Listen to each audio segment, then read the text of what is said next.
Reels वाली बहू।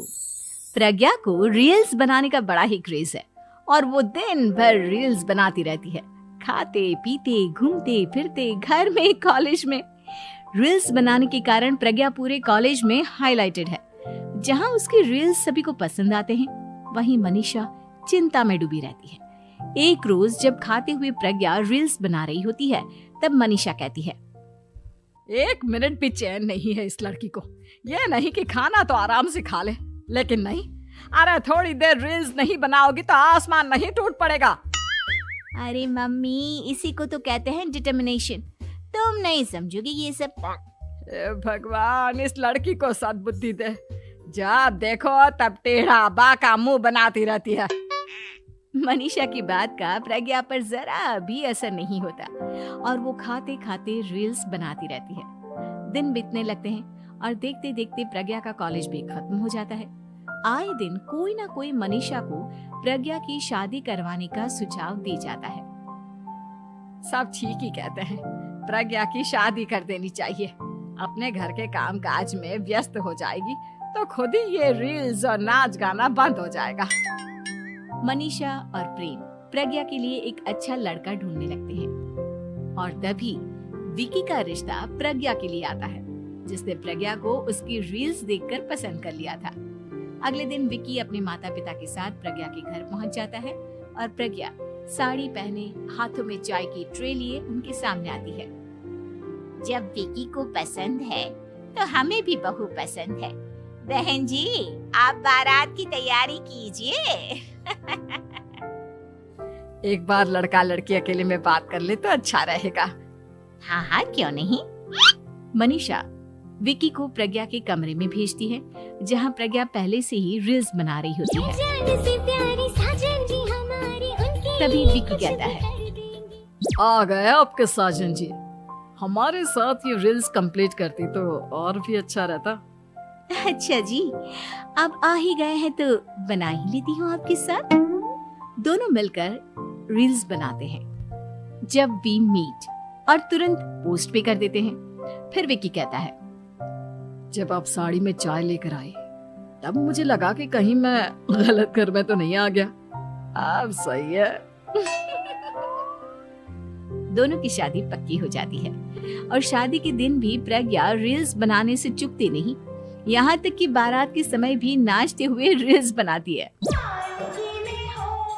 सभी लोग प्रज्ञा की तारीफ के पुल बांध देते हैं और प्रज्ञा नाचती गाती अपने ससुराल चली जाती है। सब कुछ अच्छा चल रहा होता है। प्रज्ञा यहाँ भी दिन भर हर चीज की रील्स बनाती रहती है। लेकिन कुछ दिनों के बाद जब सुनीता कहती है, बहू, ये रील्स के साथ साथ कुछ काम भी कर लिया करो। वैसे तुझे और क्या क्या बनाना आता है? मम्मी जी, वैसे तो सब कहते हैं कि मैं सब कुछ अच्छा बनाती हूँ, लेकिन मुझे लगता है कि मैं मैगी अच्छा बना लेती हूँ। हाँ, कॉफी भी अच्छा बना लेती हूँ और मुंह तो सबसे अच्छा बना लेती हूँ। हैं? अच्छा अच्छा। सुनीता अपना माथा पकड़ लेती है और कहती है, बहू, कुछ खाना बनाना भी सीख लेती। मम्मी जी, मैं लंबी प्लानिंग कर रही हूँ। जल्दी ही मैं इतनी फेमस हो जाऊंगी कि मुझे पैसे मिलने लगेंगे। हम दोनों सास बहू राज करेंगे, राज।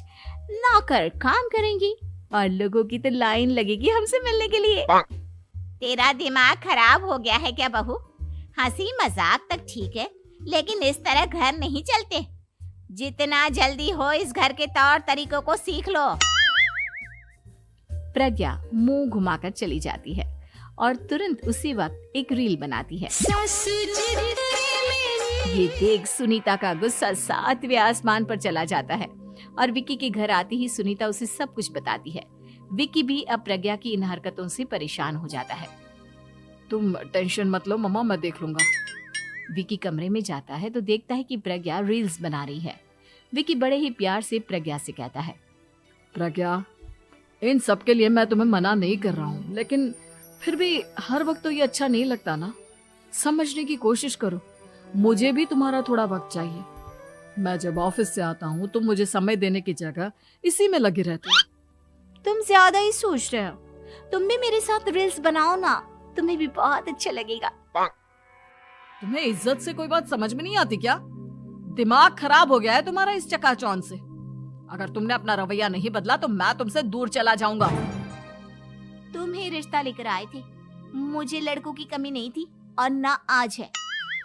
विकी दरवाजा पटककर चला जाता है। धीरे धीरे विकी प्रज्ञा से दूर होता जाता है।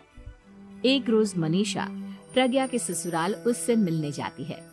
तब सुनीता उससे कहती है, बहन जी, अब आई हैं तो कुछ दिन यहाँ रहकर जाइएगा, आप ही का घर है। हाँ मम्मी, बहुत दिन हो गए तुम्हारे साथ एक भी रील नहीं बनाई मैंने। प्रज्ञा तुरंत अपने फोन में रील्स ऑन कर लेती है।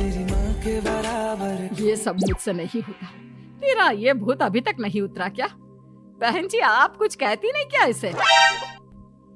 जब आप ही कुछ नहीं कर पाई तो मैं कर ही क्या सकती हूँ। सास तो वैसी ही बदनाम है। शाम को घर की लाइट चली जाती है और मनीषा प्रज्ञा से कहती है, मेरे घुटनों में बहुत दर्द हो रहा है, तू लाइट का कुछ इंतजाम करना बेटा। अच्छा, कैंडल जला देती हूँ मम्मा। प्रज्ञा गाते हुए कैंडल जलाती है और खिड़की के पर्दे के पास रख देती है। मनीषा, जिसे बहुत दर्द हो रहा है, वो सो जाती है और प्रज्ञा हमेशा की तरह अपने रील्स में लग जाती है। उधर कैंडल की वजह से पर्दा आग पकड़ लेता है और मनीषा के कमरे में आग लग जाती है। बचाओ, कोई है, बचाओ। सभी भागते हैं और विकी कमरे की आग बुझाने में लग जाता है, लेकिन तब तक मनीषा आधी जल चुकी थी। मनीषा की हालत देख प्रज्ञा रोने लगती है। विकी मनीषा को तुरंत हॉस्पिटल ले जाता है और उसे एडमिट कराता है। विकी प्रज्ञा से कहता है, देख लिया ना, तुम्हारे इस नाच गाने की वजह से आज तुम्हारी माँ की जान जाते जाते रह गई। अब पता नहीं तुम और क्या चाहती हो। उधर डॉक्टर कहते हैं, इनकी हालत बहुत नाजुक है, आधे से ज्यादा जल चुकी है। प्रज्ञा रोती हुई मंदिर में जाती है और भगवान के आगे जाकर कहती है, भगवान, मेरी माँ को ठीक कर दो। मैं कसम खाती हूँ, हाथ से ये रील्स बनाना छोड़ दूंगी। बस मुझे मेरी माँ वापस मिल जाए। 2 दिन बीत जाते हैं और मनीषा खतरे से बाहर आ जाती है। पेशेंट अब ठीक है, आप लोग उनसे मिल सकते हो।